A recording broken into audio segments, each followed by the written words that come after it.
I am preaching this message to somebody today who is tempted to quit on something God called you to do. And I understand how people love to take a sermon and put their initials on it for whatever they want it to mean.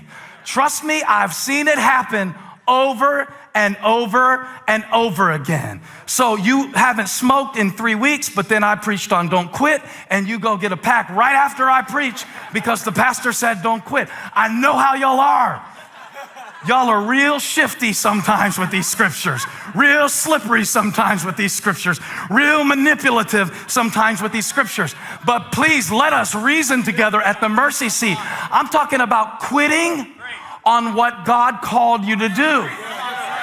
And the picture is of a man that God called to deliver a nation, but he was almost killed before he even had the opportunity to be called. And this helps me understand why some of the people who have the most significant purpose to accomplish for the kingdom of God go through the heaviest attacks at the formative stages of their life.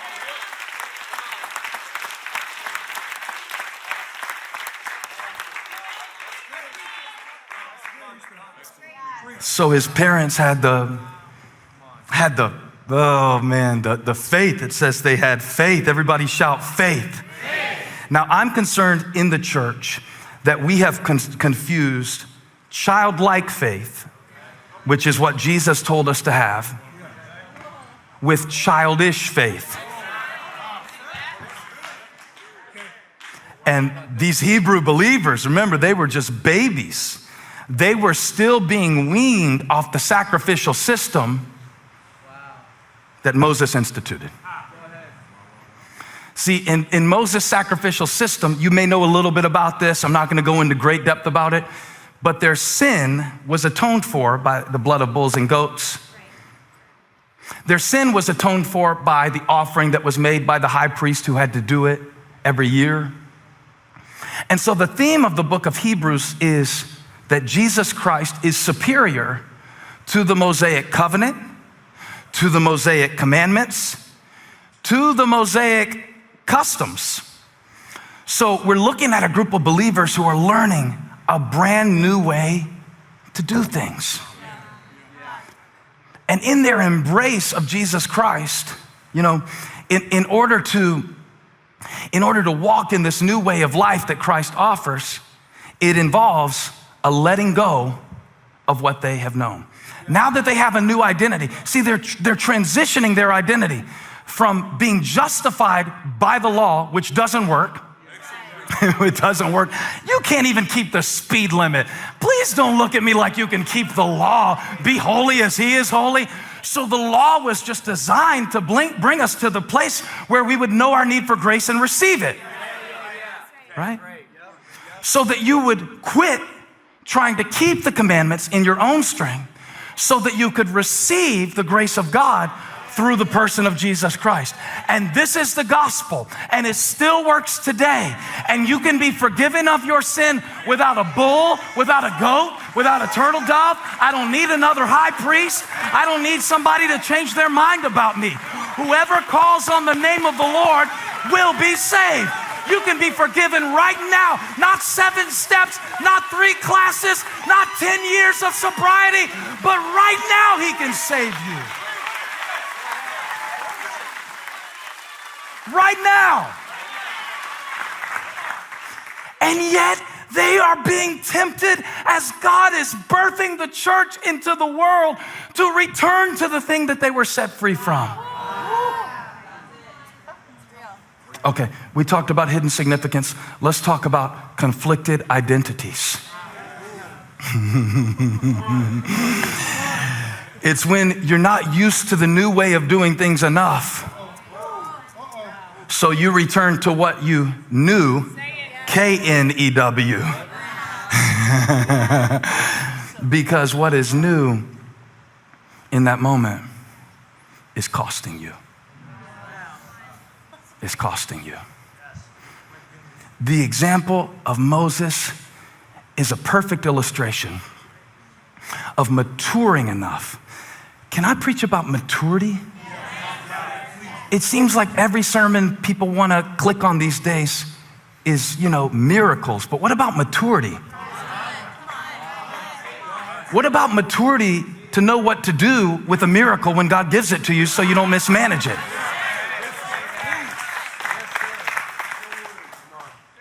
And in Hebrews 11, there is a picture of a prophet. Moses was a prophet. He's not your typical prophet. In fact, I thought the writer of Hebrews was pretty nice to Moses when he explained his story. And I want to show you that now, because there's a lesson even in this. All I'm deciding to do is figure out what not to tell you today, because there's so much good stuff in here. So let me give you a contrast. This will be good. In verse 27, by faith Moses, when he had grown up, I read you this, but I'm reading it again for a reason. He refused to be known as the son of Pharaoh's daughter. He chose to be mistreated along with the people of God rather than to enjoy the fleeting pleasures of sin. I can't stop there. 26. He regarded disgrace for the sake of Christ as of greater value than the treasures of Egypt, because he was looking ahead to his reward. Okay, this is a description or a picture of maturity. In Acts chapter 7, it tells us that Moses was 40 years old when he made the decision to be identified with God's children, not the Egyptians that were oppressing them.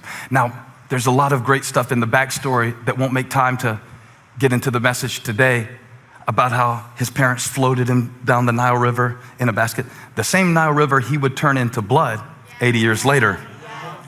He floated on to survive when he was a baby. And I thought about preaching faith to float, because sometimes you feel like you're floating between two things, waiting to see what it's going to be. And I thought about preaching that, but I have discipline, and I'm only going to preach one message today.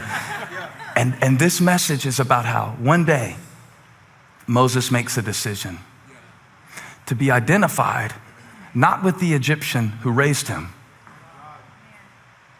but with the parents that birthed him. This is not primarily a racial text. This is not primarily a nationalistic text. Conclusions could be drawn in those directions. But what's really happening here is about Moses choosing what he will be defined by. And I want you to realize in your life today that you have a decision about what you will be defined by. Even though his early life was defined by an assassination attempt, even through the trauma of floating through a basket. Some of us end up in therapy because our Pampers were slightly too tight. This man was floating down a river in a basket coated with tar. And even though his life began with trauma, he made a decision in this moment that I will not be defined by something that I have become bigger than. And this is where the significance of the text is in the detail. It says, when he grew up. When he grew up. I wonder, are there some things that God is waiting for us to outgrow that we are praying for him to remove? And the challenge of Moses' life is, in order to become what he really was, he had to outgrow everything that he had ever known. You see it in the text. He was raised as an Egyptian, but he was born as a Hebrew. And yet there came a moment of decision. I will not be defined by my environment. I will not be limited by my experience. I will not be affiliated with the events that brought me to this point. There is something that God is calling you to outgrow in this moment. And I wonder what it is. See, because until you grow past the point of needing God to change things, until you grow past the point, some of us have to outgrow the need for everybody to like us or validate us in order to see what God has really put in us. He chose to be mistreated. He chose to be lonely. He chose to be a weirdo. He chose the uncomfortable space of growth. You know what? Growth is chosen. Not change. Change will slap you right in the back of your head. Change will kick you right, anyway, change will kick you in the shin. I'm editing as I go. I'm editing the sermon for consumption for the mass market. But growth is chosen. Growth is chosen.